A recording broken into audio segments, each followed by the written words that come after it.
Halo, perkenalkan saya Sri Martini, SKM, MKM. Saya akan menjelaskan panduan penggunaan aplikasi Si Imut Gizi. Indikator Si Imut Gizi meliputi 1. Ketepatan waktu makan. 2.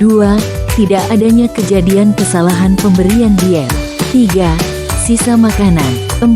Pemantauan makanan pasien yang dibawa oleh keluarga. 5. Kepatuhan identifikasi pasien. 6. Kepatuhan terhadap clinical pathway. Langkah pertama, buka aplikasi Si Imut Gizi. Masukkan username dan password yang sudah didaftarkan. Pilih menu, ketepatan waktu makan. Pilih ruangan rawat inap. Lalu klik lanjutkan. Lalu muncul daftar nama pasien yang berada di ruangan yang dipilih. Jika waktu makan pasien tepat, lakukan penceklisan.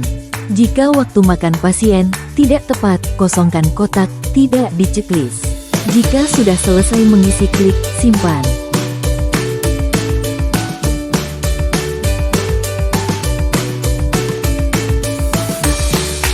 Data yang sudah disimpan akan berwarna hijau. Jika ingin mengedit, klik edit, lalu klik update data. Laporan ketepatan waktu makan pasien. Jika ingin melihat laporan ketepatan waktu makan, klik menu laporan ketepatan waktu makan. Lalu pilih kategori laporan yang terdiri dari tahunan dan bulanan.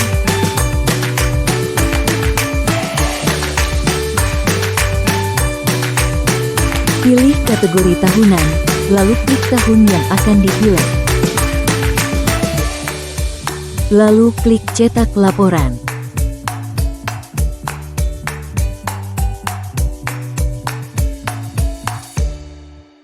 Laporan tahunan tersaji dalam bentuk grafik.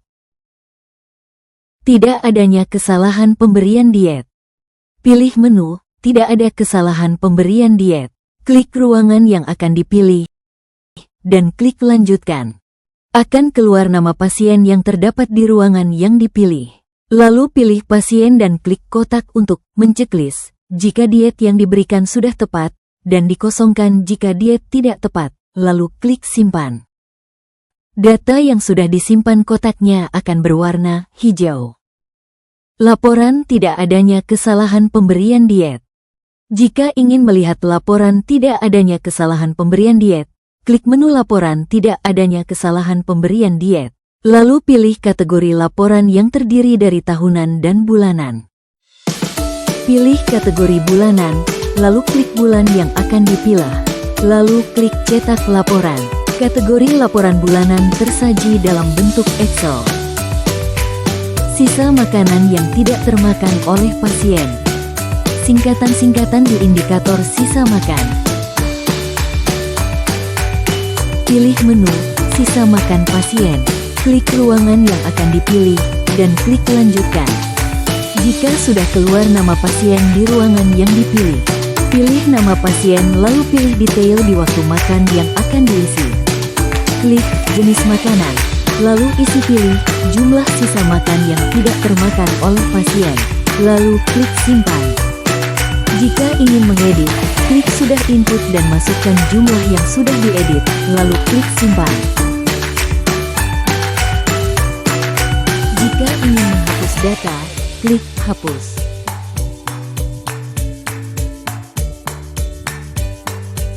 Laporan sisa makan pasien. Jika ingin melihat laporan sisa makan pasien, klik menu laporan sisa makan pasien. Lalu pilih kategori laporan yang terdiri dari harian, tahunan, dan bulanan. Pilih kategori harian, lalu klik tanggal yang akan dipilah. Lalu klik cetak laporan. Laporan harian tersaji dalam bentuk Excel.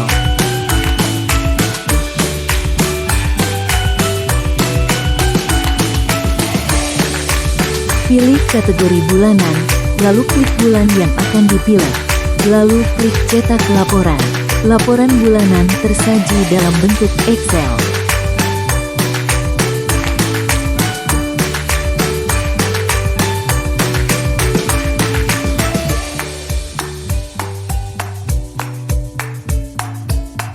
Pilih kategori tahunan, lalu klik tahun yang akan dipilih. Lalu klik cetak laporan. Laporan tahunan tersaji dalam bentuk grafik. Pemantauan makan yang dibawa oleh keluarga. Jika di checklist, pasien patuh tidak makan makanan dari luar RS. Jika dikosongkan, pasien tidak patuh karena makan makanan dari luar RS. Pilih menu, pemantauan makan yang dibawa oleh keluarga. Klik ruangan yang akan dipilih, dan klik lanjutkan. Jika pasien patuh, klik checklist di waktu makan. Jika pasien tidak patuh, kosongkan kotak di waktu makan.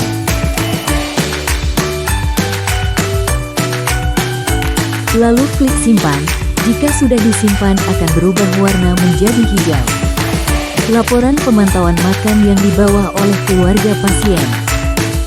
Jika ingin melihat laporan pemantauan makan yang dibawa oleh keluarga, klik menu laporan pemantauan makan yang dibawa oleh keluarga. Lalu pilih kategori laporan yang terdiri dari tahunan dan bulanan.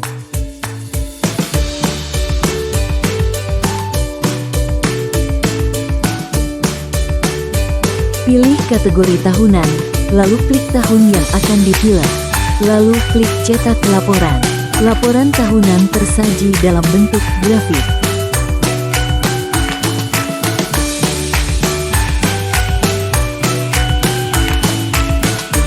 Pilih kategori bulanan, lalu klik bulan yang akan dipilih. Lalu klik cetak laporan. Laporan bulanan tersaji dalam bentuk Excel. Kepatuhan identifikasi pasien. Pilih menu, kepatuhan identifikasi pasien. Klik ruangan yang akan dipilih, dan klik lanjutkan. Akan keluar nama pasien yang terdapat di ruangan yang dipilih. Lalu pilih pasien dan klik kotak untuk menceklis jika patuh, dan dikosongkan jika tidak patuh. Lalu klik simpan. Data yang sudah disimpan kotaknya akan berwarna hijau. Jika ingin mengedit, klik edit, lalu ubah data yang mau diedit, lalu klik update. Laporan kepatuhan identifikasi pasien. Jika ingin melihat laporan kepatuhan identifikasi pasien, klik menu laporan kepatuhan identifikasi pasien. Lalu pilih kategori laporan yang terdiri dari tahunan dan bulanan. Pilih kategori tahunan, lalu klik tahun yang akan dipilih. Lalu klik cetak laporan. Laporan tahunan tersaji dalam bentuk grafik.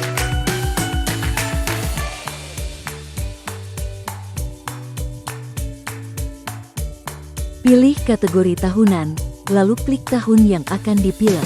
Lalu klik cetak laporan. Laporan tahunan tersaji dalam bentuk grafik.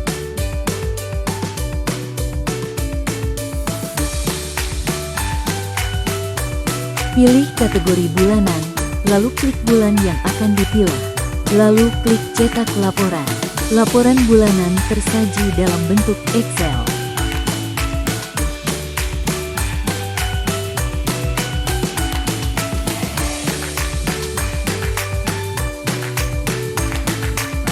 Kepatuhan terhadap clinical pathway. Pilih menu, kepatuhan pada clinical pathway. Klik ruangan yang akan dipilih, dan klik lanjutkan. Akan keluar nama pasien yang terdapat di ruangan yang dipilih.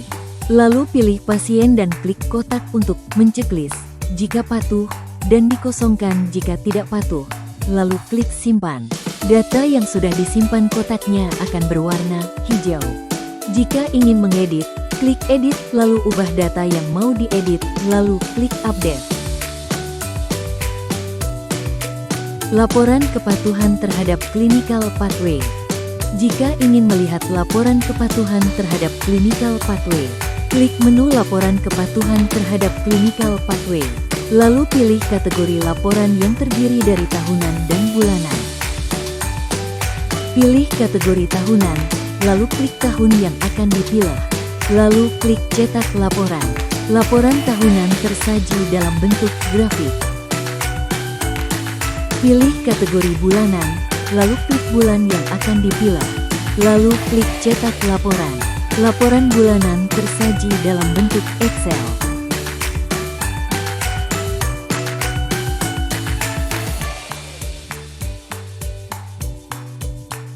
Terima kasih, semoga bermanfaat.